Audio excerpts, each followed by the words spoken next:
having conflict is a good thing because everyone has an idea that they bring to the table. As a collective team with multiple diverse opinions on that team, you have to figure out a way that we're going to provide our target audience or our target customer whatever is going to be best for them. I think it's important to remember that conflict can also be really dangerous, especially depending on the identities you hold and the context that you're in. For example, I remember as a freshman in my speech class, I was the only non-white person in the class, and I was one of, I think, 3 women in the class. It wasn't a very nice environment for me because I was perceived as being the only one with my views. So I think that's why diversity is so important.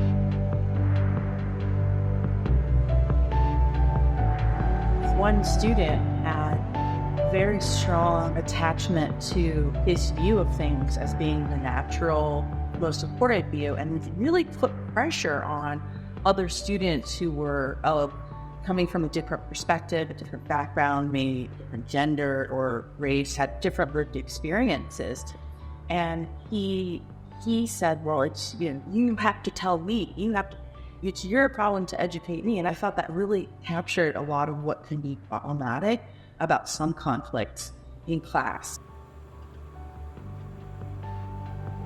Conflict, it doesn't exist in a microcosm. The conflict that happens in the classroom or in within the job setting, it exists in the context of the rest of the world. We need a culture that's in place where everyone, is encouraged to say something and to, express their opinion, even if it's not a popular one.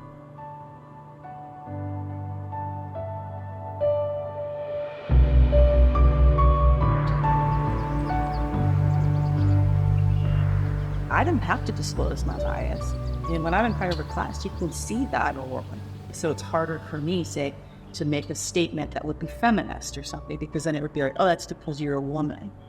You first need to know that there's a bias in place before you can even think about addressing it. Because for a lot of people, they don't know they have a bias until they're either told or they discover it on their own. And I think college is a place where you do learn a lot of that. Having the comfortability to actually come out and say, well, I do have a bias with this. This is my perspective coming in. And this is where, I might be looked at a little differently when compared to the rest of the room. That's a whole nother level of, I'd say, guts. When you are a person of color, you start out in America trying to become like a white person, and then eventually you kind of come into your own and you try to be an Asian person, a Black person, whatever you are. And then when you're a young adult, usually about college age, you start kind of fighting any part of you that seems white. And that you start kind of becoming biased towards white people. And it's this phase that a lot of 20, 21, whatever year olds goes through where they don't like white people, they don't like men, they don't like straight people, whatever it is.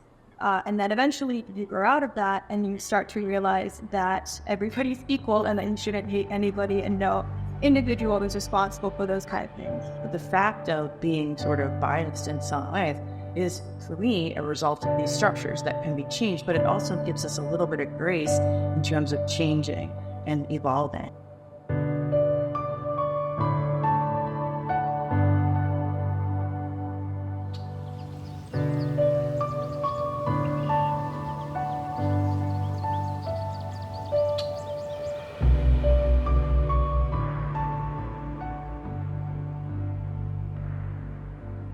In public school, when I was in 6th grade, we had to do our first ever argumentative presentation. And I did mine on abortion, and I didn't really think anything of it. That was just kind of something that we were allowed to talk about in middle school. And I would never do that here at John Carroll, even though I consider myself to be a super feminist, outspoken person.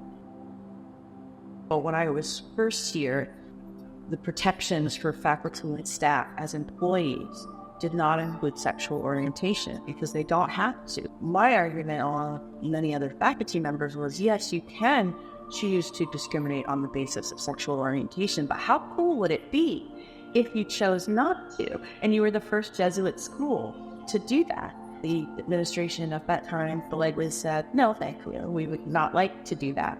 And the students reacted immediately. Sound Advertising presents John Carroll as a place where if you are not engaged in ministry, you are not really affected by the Catholic aspects of the school. I don't think that that's really true at all, and on places where I work on campus, we have to do some very obviously Catholic ceremonies in order to get inducted into the job. And even some of the imagery on all of our sports teams, on our uniforms, we all have a cross. Our football team has a little cross on their shoulder. Our basketball team has a cross on their pants. There are Muslim students on those teams. There are Jewish students on those teams. And they're still a part of the John Carroll community, but they wear that.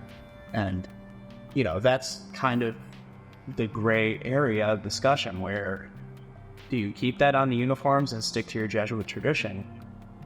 And at the same time, does that discourage students from coming to this institution because they think, well, that's not a place for me? I actually think JCU is trying to increase its diversity, including religious diversity. How can you do that and create an environment that doesn't feel welcoming?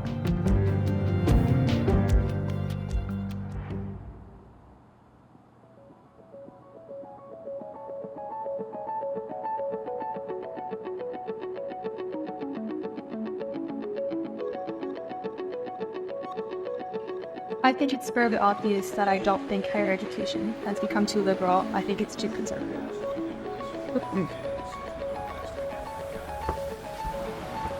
Politically, the way that people are painting up institutions now is that, everyone who's a college professor is a liberal who hates conservative students, and, they're out to get them, and, you don't need college if you don't want it, regardless of what you want to do with your life. But I think a lot of people who actually believe that sentiment haven't actually spoken to somebody who's in higher ed recently, and have misconceptions and listen to the talking heads that are feeding them that rhetoric. And the rolling, which is an issue that we have, I think, as a country as a whole.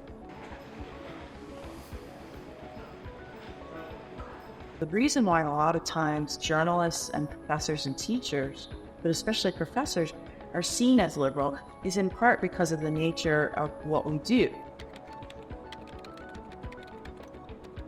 If you get a PhD at almost any school, you're supposed to be doing original research. And the process of doing original research means you have to look at a problem from a lot of different perspectives, right? So in that sense, it's anti-dogmatic.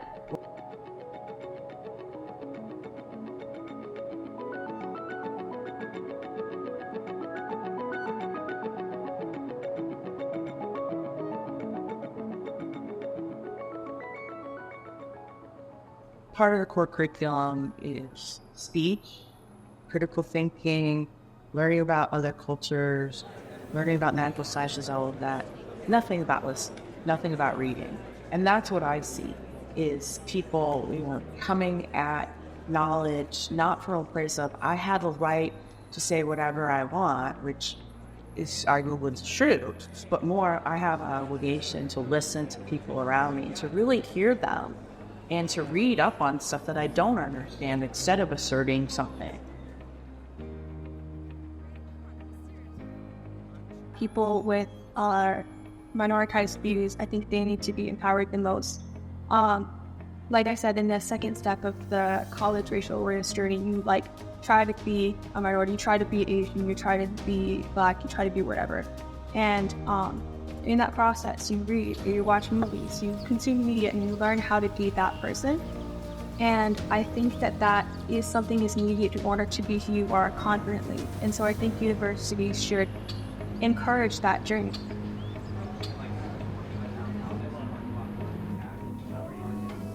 Specifically with regards to classroom environments, there are professors that are very good that do this all the time here at Carroll. I think it needs to be done more across the board in higher ed. Encourage students to disagree with them. And that's where some of the best college courses for a lot of students happen, is where, there was a disagreement between a student and a professor, and they actually had a really good conversation about it.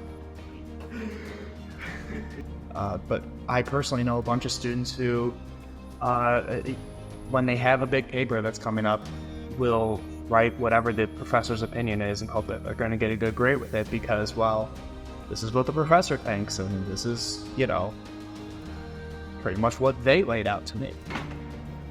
at the end of the day, you want to be a real person who believes something, right? And so to me, I want students to form their own arguments, but it's also beyond what happens in any given class. It's a lifetime formation. Like something like that. That's what I want. It creates a mentality with a subset of students that, well, I'm not going to be a learner and a free thinker and somebody who, is a problem solver for when I'm out in the real world. Instead, I'm somebody who just regurgitates and, just does whatever I have to do to get by. And that's not the way anyone as an individual grows. That's not, if you have a collective of people that think like that, that's not how society grows. That's actually how we move backwards.